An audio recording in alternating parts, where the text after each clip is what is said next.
There he is, Kevin Holmes. What's up, my man? How you doing? Oh, fantastic, fantastic. I hit the wrong button and we got a 30-second countdown instead of my 5-second intro, but That made me more nervous, Shawn. That made me more nervous when I saw the clock ticking down. I'm like, it's go time. Like all right, like the yes, sir. Bulls intro, the Bulls intro, man. Yeah, yes, Back in sir. the I day. don't know if you've seen the other intros that I've done is we had some intros from some videos that we've done, and so I've realized with StreamYard that you can import those in here and create sort of an intro. Okay. And so I have this intro of me writing on a whiteboard, and I saw that. I end up saw that.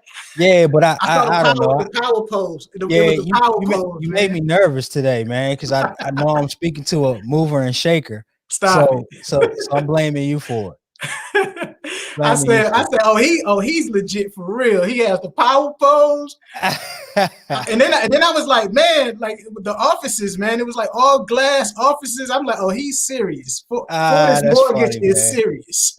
That's funny. So I appreciate you joining us today. We're gonna let all of everybody, kind of hop in here Absolutely. today and join us. But I just wanted to talk really quickly about basically a story. So Kevin, as I've been, I was telling you, and I tell everyone, the reason that we do this, we call it lending with purpose. I changed up. So last week it was more than a mortgage, but someone has that phrase like trademarked, and I don't even want to go there. Right. So we'll leave that alone. We'll leave it alone. We've been hashtagging lending with purpose anyway, and so we're just gonna go with that, and that's what this segment is gonna be called, ladies and gentlemen. And so I say all that to say, as I was mentioning, I've been in the mortgage industry 16 years now, and everyone knows that that's what I do. Both of us know that information, right, is in this knowledge is just powerful, right? Getting this information. And so I have so many great clients. I have so many great friends and colleagues out there that I always say it would be ashamed if I kept that a secret, right? Mm-hmm. And not allow everybody to kind of network with each other. And so that's the purpose of this whole thing. But from speaking with you and knowing what you do, Kevin, I think back, and I won't go into too great a detail because I'd probably have to plead the fifth on a few Hey man, things. don't have us on the Get Indicted hotline now, man.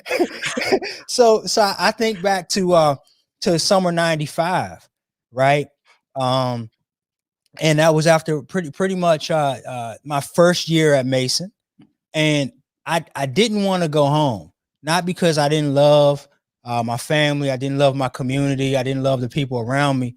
But I felt like that particular summer, Kevin, if I went home, that I wasn't going to come back to school. That's how I felt, because I felt like that there would be too many distractions in place, too many things going on that would potentially hold me up from making it back to school. And so there was an opportunity, obviously, and then that summer was exactly probably how I thought it would be, because it was a pretty rough summer for me, actually in a good way. It was a very fun summer. I learned a lot. I matured a lot. I got a whole bunch of life lessons during that summer, right? But that summer taught me exactly, I won't say it in a negative way, but it maybe come across that way, who I didn't want to be. And that summer taught me exactly what I wanted to be and where I wanted to be. Mm-hmm. And so I got my bags packed up, and that's where I've been ever since, is back here in this area. Once I got an opportunity to go back to school, the lending with purpose piece is there's nothing more that I ever want to do, because I've never forgotten where I came from, right? And there's nothing more that I want to do than to give back to the community that I came from. But however, I tell this story because education is so important. And I realized that because I made that sacrifice, right? And because those things that were fun to me that summer, and those things that I wanted to do, that there was a bigger purpose, right? And it was for me to, go back to school, get my education, to network, to be put myself in a situation where I would have a better opportunity in the future. And so today, you and I will be talking about, pursuing a graduate school education. I don't have that. I have my undergrad degree, things of that nature. But again, the information is knowledge. The information and knowledge that we give is power. And I do, and I think that is super, super important to focus on education. So no matter where you are in life at an early age, an adult, we lost what 40 million jobs through this pandemic. Yeah.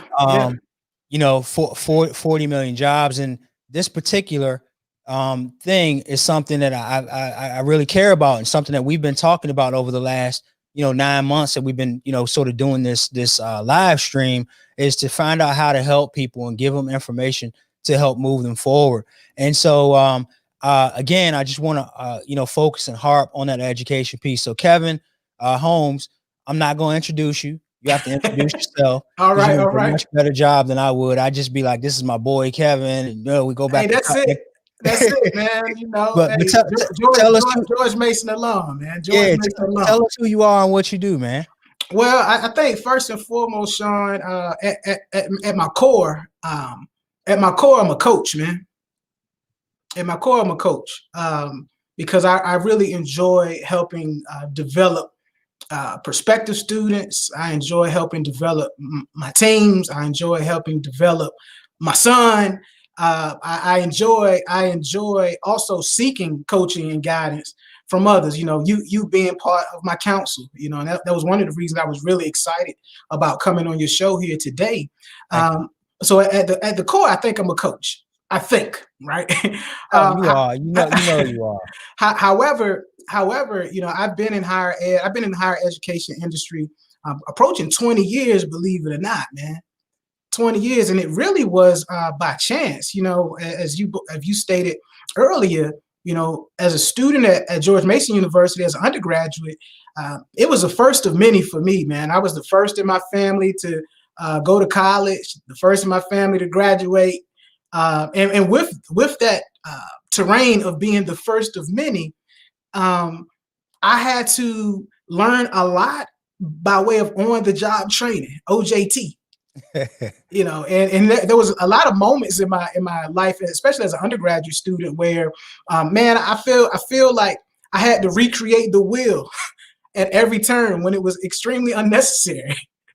And so part of what I do as an educator in the higher ed space, I'm just trying to be what I needed when I was 18 years old, when I was 21 years old, when I myself went to graduate school as well, and when I was 25 years old, just because I just think that the stories resonate with many. You talked about not wanting to go back home after your first year at school because you just knew that you would probably be better off, focusing on academics, right? Just absolutely. Because like you mentioned, like being the first, I'm the first person on, my family to go to college and graduate, but I don't want to be that guy that, everybody's like excited, not necessarily counting on, but rooting for, and, want to see you do well and give you some hope. Right. And then I end up coming back home because I didn't do my part, because, I didn't accept the responsibilities and live that out. So yeah, absolutely. That was the reason. It wasn't because I didn't love home. Absolutely. It was because I loved home too much. and with that, when you pursue your education, either on the undergraduate or graduate level, it requires sacrifice. Yeah. It requires, so if the audience today, if you don't take anything else away from our conversation today, any form of education, let's just get this straight. Undergraduate, graduate education, if you're pursuing doctoral programs, PhD, EDDs, etc., it will require three things: passion, investment, and sacrifice. Passion, investment, and sacrifice. And it's because of the passion, investment, and sacrifice that folks like you and I, we were somewhat behind the curve when we started school, man. Because you just don't know what you don't know. Right. And so from my standpoint, really guiding students from all walks of life into a college pathway, undergraduate or on the graduate level, is really one of my passions, man, just because education has done so much for me. Whether it be earning a graduate degree and being able to pursue upward mobility opportunities within my industry. Earning an undergraduate degree to really learn how to think, learn how to problem solve, to learn how to network, to learn how to think critically. Right. Oftentimes, now the argument is you can be successful without a college degree. True, it's possible. It's possible. However, this argument that you don't need any education after high school is a false narrative. Right. That's what the young folks say. This is a false narrative. So, because even if you're not sitting in a college classroom, you're going to be in some kind of training program. You're probably going to have to be in some kind of apprenticeship program. That's right. You're likely have to have some kind of internship to get the on-the-job training for the lack of experience or education that you don't have. And so it all depends on how you want to spend your investment. Right. Do you want to roll the dice and say, you know what, I want to be an entrepreneur, so I'm going to start a company. Me representing a business school. For me, I think one of the key reasons why most businesses fail is because the folks that start them don't have the formal business acumen required in order to ensure that you make fewer mistakes.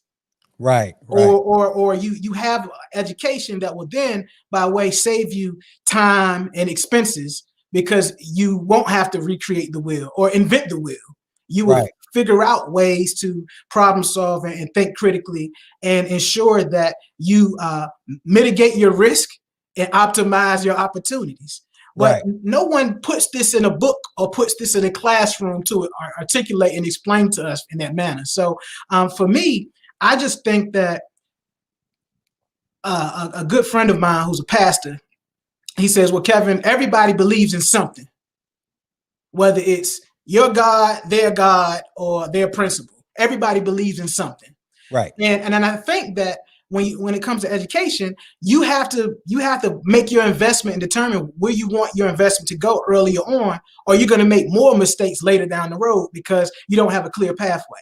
And so when you think about that in terms of graduate education, what are the motivations that students want a graduate degree? You and I, we can tell you, hey man, I could have settled for my undergraduate degree. I was good. but look, let me stop you there. That's actually a good segue. Yeah. So tell me, so you've been at this for 20 years now in education and higher education, right? Correct. All right. So walk us through your path, like how you got to this point. Because right now, you represent the Raymond Mason School of Business for William and Mary. Correct. William and Mary is a great school, prestigious school, a fantastic track record. All right. So for you to get to this point, what was your path? Like, how did you get here? Man, I was never the tallest. I was never the fastest. If I was on a basketball team, I probably was shooting 30% from the field. If I was on a football team, I likely was the stockiest, shortest guy on the defensive line. Right. Okay. And so, growing up in my community, I knew I wasn't going to be an athlete.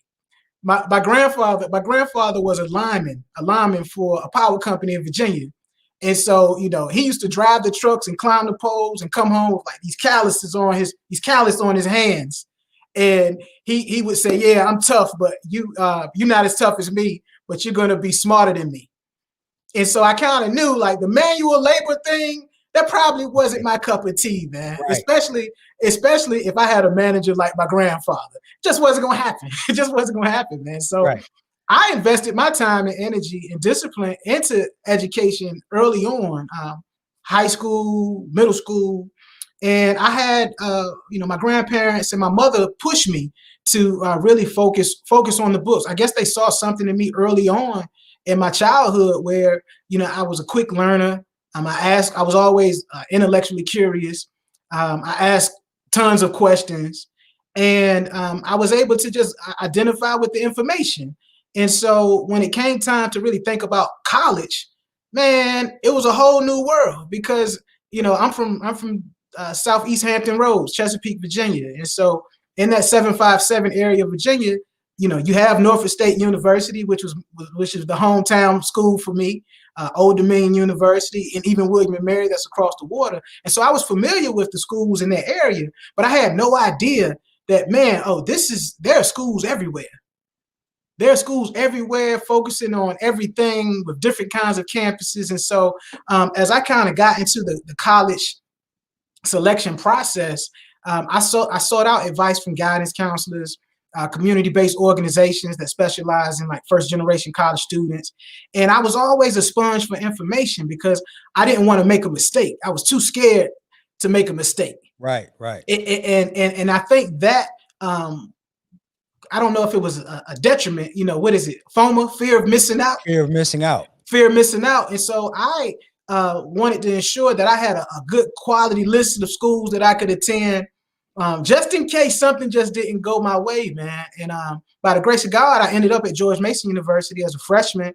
And the only reason why, and I'll be honest, and we go back some time, Shawn, I really will tell you the only reason I ended up at George Mason was because at the time they required you to do an interview. Yeah. Do you remember that? You had to do it. You actually had to go to campus and do an interview. Similar story. Yeah. Right. Go ahead. And so they sent you the cassette tape in the mail that gave you like the directions and instructions to the school. And so I'm just like, oh, they're serious, man. They sent me a Memorex tape. So they really want me to come. Not knowing that, they send tapes to everybody, but they want everybody. Right. But the fact that I had never been on a college tour without friends or classmates, it was the first time in that experience that I went on a college tour and it was just me because I had to go for this interview. And coming to the Northern Virginia area, I was able to see something different. And the campus was nice. The people were nice. And I didn't really know too much about George Mason being kind of part of that greater Washington metropolitan DC area. But I love the campus. And I think I had to get outside of my comfort zone to make that college selection. And so, going through college and pledging a fraternity and being involved in campus activities and having internships, I would tell you, man, I think I made the most out of my college experience. You made the most of your college experience. Yeah. I watched you grow. Thank you. You did what you were supposed to do, but you actually definitely made the most of your college experience. Oh yeah. But it was because of that though, Shawn. The crazy part is when I was looking for jobs when I finished school, because they told us, and probably a similar story in your household, you don't go to college to college isn't like prep school. College isn't like it doesn't teach you etiquette. Or it doesn't help you become more rounded. You go to college to get a job. Yeah. And so all I could hear was Edward Holmes in my head, like, yo, all right, you graduate and times is ticking.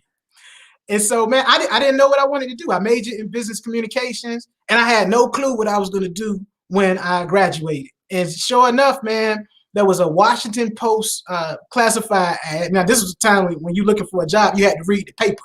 Right. There was no Indeed. There was no LinkedIn. You had to read the paper. So I happened to see a position posted for an admissions counselor at George Mason University. And the job description kind of read all of the stuff that I was doing. Do you want to travel? Absolutely, I want to travel. You have to be able to present in front of diverse audiences and talk about the school. I'm like, I was a student. This is easy. And literally, man, my first job out of college, I was an admissions counselor at George Mason University. And the rest is really history, man. I spent 8 years there, going from admissions counselor to director of undergraduate recruitment. Then went to Norfolk State University, my hometown school, and was director of admissions there. And then went to University of Maryland, the system there, and I worked for the global campus. And I just enjoy. I enjoy most about being an educator is I enjoy the stories, because I want to work that much harder for the story. Because there are way more people out there, believe it or not, that have stories that are similar, like you and I. Right. And I just want to be what I needed for them. Right. So look, all right.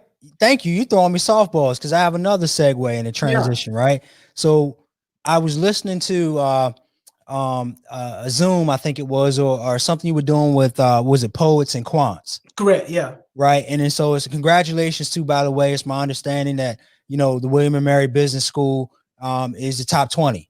Yeah. Right. My online program, Your, man. My your, online MBA. We're yeah. ranked So number your 19. online MBA program is in the top 20. So that's amazing. Yeah. That's awesome. But Yeah. one of the things I heard you know, as you were telling your story and how you got to that point, and the reason I wanted you to tell that story, Kevin, is so that others that may be following your career path will have an idea of how you accomplished that. So, you know, you basically, you did your undergrad, you realized that you didn't quite know exactly where you wanted to be. And then, you know, life led you in a different direction where you were able to stay in higher education and move through different schools. Now you're to a point where you're a director and you're leading this online program. But on a personal side, you made a comment just a minute ago that made me think about a comment you said on this live call you were doing. You said life will happen. Absolutely. So Like that's the one thing that's guaranteed, Shawn. Life will happen. right. So I'm gonna pivot, and me being a person that's considering higher education, right? And I want to, you know, maybe get into, let's just use your program, for instance. Number one, who are good candidates for your program? Number one. Number two, how long is the program? And then lastly, wrap it up by explaining what that life will happen situation means, Sure. weave it in somehow. Absolutely. Well, I think first and foremost, I oversee admissions and enrollment management for all of our online programs here at the Raymond A. Mason School of Business. And our flagship program within that portfolio is our online MBA. It's the longest tenured program that we have. And we've gotten some great recognition about the teaching and learning and the overall experience that our online students are getting. But I have to back up a little bit because students that are considering online programs in general are typically working professionals. You know, students that are balancing competing priorities, whether it be your professional responsibilities, your family responsibilities, your leisure responsibilities. All of these things are meaningful to you in your life. And so the online modality really gives the working professional the opportunity to pursue a graduate education without having to stop working. Because many of the students that I work with on a day in and day out basis, they have to work to one, take care of their families, but they also have to work to help subsidize some of the costs of their education. Remember what I said earlier, it is an investment. Right. And so, our students come to our online MBA program because they're intellectually curious. They want to become better principled business leaders. They also want to increase and develop a certain level of business acumen because business is everywhere. You know, and that's the one thing I will say, regardless of your profession, your industry, the services that you provide, the products that you merchandise, business is everywhere. And many people don't come to our program because, some of the motivating factors for graduate education in the first place. Some people just want to check off a box to say, you know what, I have an MBA. I'm going to apply for this job. I want to have the best qualifications possible. I want to check the box to say I have an MBA, which is fine. You know, I'm not knocking that. Some people want to come and pursue an MBA because of the earning potential. You know, according to the Bureau of Labor and Statistics, workers and citizens that have a master's degree generally will make $15,000 more annually than someone with just a bachelor's. And so wow. some of the motivating factors is the potential earning potential over the lifetime that you're actually using the degree, right? Sometimes a particular industries and particular positions, say for instance like education or maybe healthcare, you need a graduate degree even for entry level positions. So they want a certain level of mastery before you even climb the corporate ladder.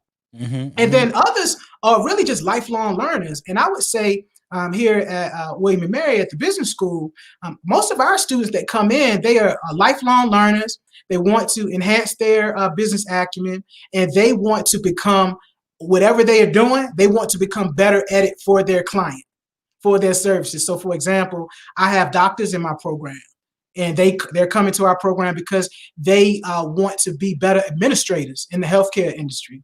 I have lawyers in my program because they want to provide better counsel to their clients that are business owners, right?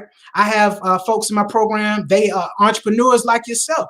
They are the CEO, the founder, the marketing director, the finance person. Right. They have to run the business, and they want, and I think the formal business education that comes with the MBA helps you to build that level of confidence required to be a successful business person, right? And so all of that in context, our students generally want to come to us not to check a box, some motivating factors in terms of earning potential, but they really want to learn everything about business to enhance what they're already doing. And that's really been one of the joys for me, because I rarely interview a candidate and they tell me, well, I want to get an MBA because I want to make more money. Now, mind you, in the interview, they might not disclose that information if that's part of their interest. But that's a part of it. Yeah, absolutely. But they don't necessarily lead with it. Absolutely, because when you think about graduate education, you really have to want it. And I would equate graduate education like Michael Jordan coming into the basketball league in NBA in '84. He had 6 years in the league and was killing it. But it was an Jordan right here. I see you. This is why I figure you would appreciate this reference. So he could win scoring titles. He could win Defensive Player of the Year. He could win the dunk contest. But he couldn't get over the hump. Michael Jordan's graduate school education was the Detroit Pistons. Right. In 88, 89. Right. He had to take all of the skill sets and all of the qualities and all of the physical attributes and package it to really master the game in order to master his opponent. And really, that's what graduate school is all about, because your undergraduate experience teaches you how to think. It's the graduate school experience that teaches you how to be a subject matter expert in your particular field. Right. And you can't elevate without some kind of knowledge, some kind of information, some kind of investment in order to be the best professional that you can be. And so, I look at Michael Jordan and the Pistons. I look at LeBron going to Miami Heat. I look at Shaq getting swept in the finals by the Houston Rockets. Like those are graduate school education moments, because it helped them master their skill set, their strengths, but it also helped them develop a level of tenacity and strategic thinking that most graduate programs provide.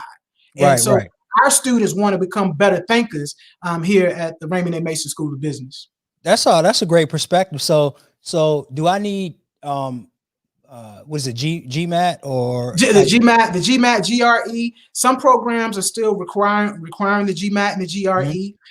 With our online programs here at the Business School at William & Mary, we don't require the GRE for our programs. We have waiver opportunities, and we expect a certain level of academic rigor that the student has already garnered in their resume, in their application packet.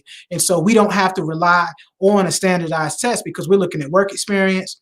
We're looking at the success that you've had throughout your career. We're of course looking at your undergraduate record, your undergraduate transcript, and we're looking at academic trends. The interview is a vital part. The same way that I'm providing information to you and your audience today, the interview for me is one of the key areas where I get to know the students and ask them about their motivations, and not necessarily sway them one way or another, but at least help them make an educated decision on, do they have the passion? Are they willing to make the investment? And do they have the skin to make the tough skin to make the sacrifice? Right. And how long are they going to have to make the sacrifice? How long is the program? Well, our program is 24 months. Our program is 24 months. We have our business analytics program, however, is 18 months. Our marketing program is 18 months. And so you don't have to be in school forever. But when you talk about the cost considering, all right, what kind of financial investment am I going to make? Do I have to take out a loan? Will I qualify for any kind of federal student aid? Does Mhm. my employer have tuition remission and tuition benefits that I can take advantage of? Because you have to figure out how you're going to make that initial investment. And a lot of students, the motivating factor that I mentioned earlier, that students with graduate degrees oftentimes make $15,000 more annually than someone with a bachelor's degree. Folks, you have to calculate that investment. So if your program is $50,000, for example, and you have to take out a loan to pay for that program. All right, well, if you are going to make an extra $15,000 a year once you receive the graduate degree, you have to factor in what's your opportunity cost and what's your break-even point when you'll get the return on your investment. And so it's very much a strategic decision that you also have to make as well. Got it. Got it. So, man, we could go on, but I know you don't have a lot of time, and we want to make sure that everybody gets the main bullet points out of it. But this was great, Kevin, and I appreciate it. What, like, in regards to two more things, Sure. contacting you, do they just connect with you on LinkedIn? Number one, and then number two, like, if I'm interested in the program, what should I do to get involved? Sure. Well, you certainly can reach out to me on LinkedIn directly. You can go to our website, mason.wm.edu. If you want to take a look at all of our portfolio programs across the business school, I could be reached there. And hey, if they can't find me on our website or via LinkedIn, they know you, and you can find me. So yeah, I'm pretty easy to be accessed. All right, definitely. I will connect anyone that needs to be connected. And so the website is, we'll put this up in the chat, but it's mason.wm.edu. Yeah, absolutely. Mason.wm.edu. And that gives you all of the information about the Raymond A. Mason School of Business.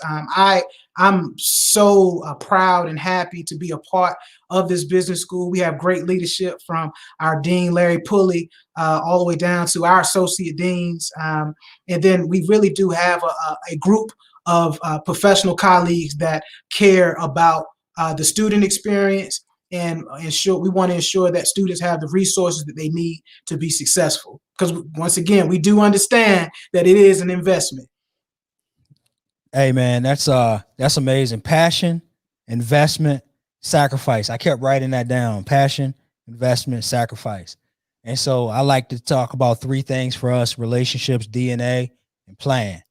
Right? Build relationships before you need them. You know, we talked about at Mason. We go way back. We do. Yeah, who would have thought that we'd be on this live stream right now, nearly 20 years later, discussing higher education. Hey Yeah, man, it's crazy because you were one of the first upperclassmen I met at George Mason that had a car.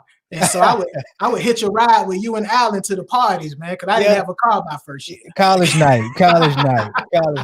And then we talked about DNA too, man. Like why you do what you do. You mentioned like it's more about the stories of these people that you're helping to get in, to get involved with your program. Absolutely. And that's something that's important to me when I talk about home ownership. Like, what is the purpose? Like, why are you purchasing? What does it mean for you when you're purchasing a home? Because there's really three reasons why, people purchase, with family, right? An investment opportunity, and or financial, or I should say, stability, like stability in life, so to speak. And so that's important. And then the last thing, you just gave us a clear path and a plan, in order to move the needle to go even further with your higher education. So I appreciate that. So honestly speaking, this is my favorite part of the live stream that we do. Yeah. We can fast forward to all of this every week if it's up to me, because this is something that always tells me about people's passion and purpose and their character a lot of times. So Kevin, you get one person, dead or alive, you get one question, who would it be and what would you ask? Man, I'm a big boxing fan. And I love Muhammad Ali. I love him. My grandfather used to tell me stories about him and had me watching old boxing films of him performing. And what I love about Muhammad Ali is that not only was he a masterful boxer, but I also think that the passion that he had for boxing and the passion that he had for people drove him to perform as a boxer. And I would really ask him, not necessarily a general question about life, but I would want to speak with Muhammad Ali when he decided that he was not going to enlist in the army when he was drafted. He was Right. he was a conscious observer. And the meeting, the summit meeting that Muhammad Ali had with Jim Brown, Bill Russell, all of the Kareem Abdul-Jabbar, all of the great athletes of the 60s. I just want to ask him, why is the sacrifice worth it? And I want to ask him that question because when you think about his stature in the 60s, he was the heavyweight champion of the world. For those of you that aren't boxing enthusiasts, if you're not enthused about boxing, and if you don't like boxing, the heavyweight champion of the world in the, back in the day, it was like the glamour position that you would want to have if you were an athlete or a celebrity, right? And so he was at the top of his powers, and he gave it all up because of what he believed in and a lot of the social consciousness that he was receiving during that time. And I would want to ask him, seriously, like, do you know what you're about to sacrifice? And if you know what that opportunity cost is, would you do it? And not necessarily to test his heart or anything, because I do think a lot of us, we sometimes cower down to something that we really, really, really have a passion for and we believe in out of fear of what the consequences are going to be. Right. And he was fearless. And I just want to talk to him and ask him about, hey, do you know what that sacrifice, what it will look like? Are you ready for it? And to really get his perspective as a 20 plus year old young man during that time. Right. Now that's an awesome question. I mean, so Muhammad Ali is a first. Yeah, Muhammad Ali, man, but not older Muhammad Ali or Muhammad Ali after he beat George Foreman. Muhammad Ali right there at that moment, because at the moment when he had to make the decision, he had accountability partners. What's about to happen? Absolutely, he had accountability partners. He had people that wanted to understand what his rationale was, so that they could support him the best way that they knew how. And I know it was scary, man, but look at what happened after that. A great deal of sacrifice. He sacrificed a great deal. But right. I also think it was dope because he invested in himself. And I think it was his heart and his passion that helped him become successful and recapture the heavyweight championship of the world. And so, yeah, Muhammad Ali, that's my man. Awesome. So shout out to William and Mary. But ladies and gentlemen, you see how George Mason University represents. Absolutely, man. Mason Nation, go Patriots. Go Patriots, man. So I thank everybody for joining and tuning in. Obviously, you can see the replay of this. We're going to hashtag lending with purpose. Lending with purpose hashtag. There's one in the chat there. Again, as I always say, if there's anything that I can do to help anyone out there, please don't hesitate to reach out. We're happy to do so. Continue to remain as safe as possible and as healthy as you possibly can. And until next week, just be good. We're going to do one next week as well on the 24th, which is Christmas Eve. So we'll be here at 2:00. So I'll see you all next week. Kevin, man, I can't thank you enough. This was a great conversation. I really enjoyed it. Shawn, hey, I'm proud of you, man. I want to say I go on record. I'm proud of you. I'm going on record. I'm proud of you, man. You are an inspiration. I love what you're doing with Fortis Mortgage. I love what you're doing as far as helping the community. I love what you're doing as far as disseminating useful information and using your platform for the greater good, man. And much respect to you, brother. Thank you so much for having me today. All right. Thank you, sir. We're going to end this now. Peace, everyone.